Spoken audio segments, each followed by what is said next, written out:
Секојдневно се зголемува бројот на амбулантски прегледи на Универзитетската клиника за респираторни заболувања кај децата Козле. Во текот на 24 часа има 120 до 150 прегледи. Според педијатрите, пикот на грип се очекува крајот на декември и почетокот на јануари. Редовната имунизација и здравите животни навики се исклучително важни во однос на превенцијата, вели доктор Доксимовски. Зголемен е бројот на хоспитализации на децата.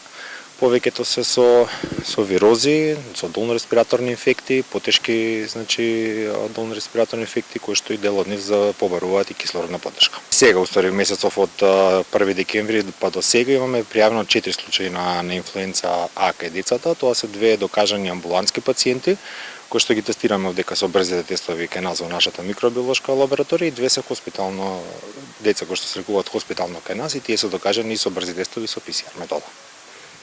Во однос на хоспитализацијата, дали се исполнети капацитетите и колку од дечињата се на кислородна поддршка? Се уште не се комплетно исполнети капацитетите, се уште имаме слободни места за хоспитализации. Од моментално во болницата имаме некаде, мислам, неколку 8 до 9 деца кои што се на кислородна поддршка.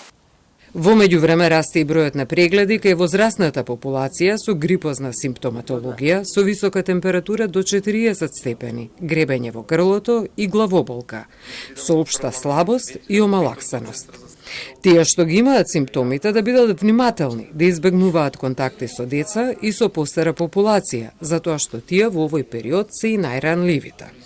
Но според Ѓорѓиевски, во последниве години се забележува дека и средната популација станува се поподложна на долно-респираторни инфекции. Грипот повеќе се очекува сега од нова година и пред нова година, во текот на празниците, со некој пик до февруари-март месец, кога драстично ќе се зголеми бројот на пациенти заболени со грип, а оваа година е зголемен и бројот на вакцинирани луѓе, ако не се лажам, околу 80.000 лица се вакцинирани со вакцина за грип. Граѓаните да ги следат препораките на лекарите, и тоа особено во овој период на годината, кога дополнителен проблем станува и енормното загадување, кој и така влијае на оштетување на респираторниот епител, што го прави поподложен на вируси и бактерии.